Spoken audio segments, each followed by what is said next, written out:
আসলে তৃণমূল কংগ্রেস দলটা কিভাবে পরিচালিত হচ্ছে এবং তৃণমূল কংগ্রেস সরকার কিভাবে চলছে সেটাকেই কার্যত ঘুরিয়ে মদন মিত্র মানুষের সামনে নিয়ে আসছেন।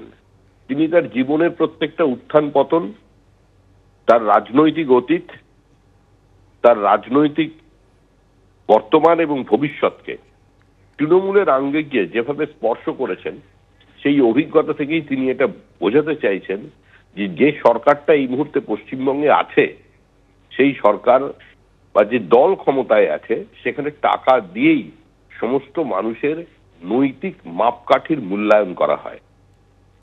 এটা উনি নিজের জীবন দিয়ে বুঝতে পেরেছেন। তার জীবন যুদ্ধ এর মধ্যে সম্পৃক্ত আছে, আর সেই কথাটাই উনি পরোক্ষভাবে পশ্চিমবঙ্গের মানুষকে আক্রমণের আঙ্গিকে বুঝিয়ে দেবার চেষ্টা করছেন। কার্যত মদন মিত্র এবং শোভনদেব চট্টোপাধ্যায় যে কথা বলছেন সেই কথা তৃণমূল কংগ্রেস সরকারের বিরুদ্ধে বলছেন। কথাটা বলছেন পরোক্ষভাবে। সরকারের প্রকৃত স্বরূপটা কি সেটাই মদন মিত্র এবং শোভনদেব চট্টোপাধ্যায়রা তুলে ধরছেন।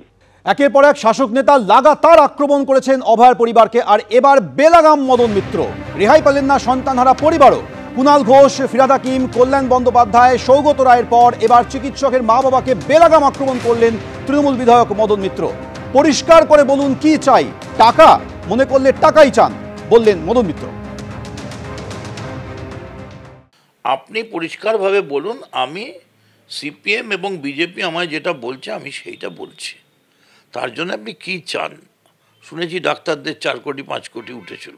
তা হ্যাঁ, যদি মনে করেন টাকা চান, টাকা চান, সব কিছু টাকা দিয়ে ঢাকা যায়। আমরা এতে পড়েছি, শ্রাদ্ধে যখন হয় কিছু দিতে পারি না, আমরা বলি টাকা দিয়ে ওং নম ব্রাহ্মণায় অহং দদানি, ছেড়ে দিল টাকা দিয়ে।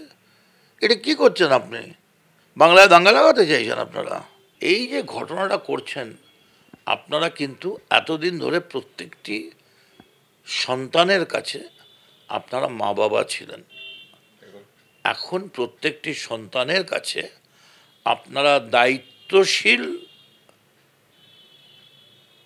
অন্যায় মদতকারী এবং বাস্তব মূল্যের কিছু ডিমান্ড করার জন্যে, বাস্তবিকভাবে নিজেদের উপকৃত কম্পেনসেশনের জন্যে আপনারা এখন নাটকটা গুলিয়ে স্ক্রিপ্টটা চেঞ্জ করে দিতে চাইছেন। এটা বিচারপতি অর্ডারটা দিয়েছেন, মমতা ব্যানার্জি অর্ডার দেননি, বরং মমতা ব্যানার্জি অর্ডারের বিরুদ্ধে গিয়ে তিনি ফাঁসির জন্য আবেদন করেছেন। আর সেইটা কেচিয়ে দেওয়ার জন্যে আপনাদের বিকাশবাবু একজন, মানে কি বলবো, একজন প্রকাশিত প্রমাণিত একজন নির্ভুল মিথ্যাবাদী, মানে একদম মুখে পুরো মিথ্যে কথাটা আপনাদের মুখে বসিয়ে দিচ্ছে, বিজেপির কথা, সিপিএমের কথা। তাহলে আপনারা বলুন যে আপনারা পলিটিক্সে জয়েন করছেন, কোনো সিট, অনেক সিটে ফাঁকা আছে, বাই ইলেকশন হবে, দাঁড়িয়ে যান, তাতে অনেকটা কম্পেনসেশন হবে। আপনারা কি এর ছেলেটির ফাঁসি চান? যদি চান তাহলে আপনারা আজকে কোর্টে গেলেন না কেন? আপনারা কোর্টে গেলেন না কেন?